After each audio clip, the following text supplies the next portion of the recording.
So for exercise 4, align onto special character, we're going to learn one more feature that the align to decimal option in the tabs panel has. And I'm going to make sure that my tabs panel is connected to my text frame. So make sure my text frame is highlighted or selected, and then click the little magnet and it just pops into place to align itself with the text. And what I'm going to do now is just make sure that I have my align to decimal tab selected and then place it on the ruler. And by default, it's the align on option already has a little decimal in place because by default it's aligned to decimal, but you can change that. So let me just move this over a little bit so I get it where I like it. And then right now, as you can see, if I hold down my align to decimal tab, you can see exactly where it's lining up because the line drops down to show you. And so right now you can see it's on the decimal.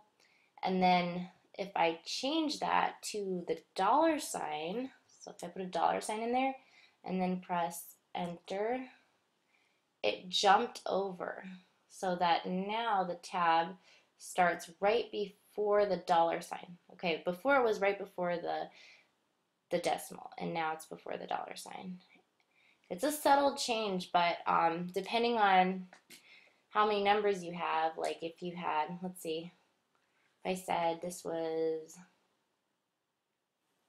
$108, and then now you would see the difference when I switch from the $sign alignment to the decimal alignment. So if I put a decimal there, it's going to look very different. So in that case, you would notice that the $sign alignment looks much better. So it just really depends on the project. For exercise 5, it's really simple. It's just telling you how to create a right indent tab. So it's all you have to do is instead of just pressing tab, you press shift and then tab. And then, whoops, I have to make sure my cursor is blinking there. Okay, shift tab. And then it automatically just bumps your text all the way to the right. And that can be really convenient if you don't want to set up special tabs. If you just wanted to bump something over for one line. And then there's the hidden character showing here. It's interesting. Looks like a petroglyph to me. Alright, so that's a right indent tab. Okay, so in using indent to here, it's also another option that if you don't feel like setting up tabs, it's just a quick and easy thing to do. You just press Command or Control on your Mac or PC, and then I can't remember if it's the forward slash or the back. Okay, it's called the backslash, not the forward slash. So the backslash is the one above your enter or return key, not the one with the question mark. Okay, so press Command or Control. So what happens is in this situation, there is a bullet. And so I want the bottom line to line up with the bullet.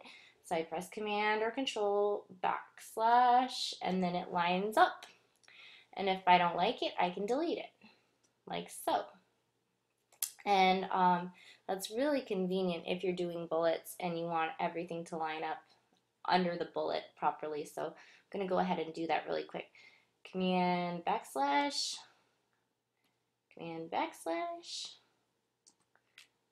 Command backslash, and with the hidden characters turned on, I can see the symbol, which looks like a dagger. And then if you don't like it, again, you can just delete that dagger. When you have your hidden characters turned on, you'll be able to see it, and you can just hit backspace and get rid of it.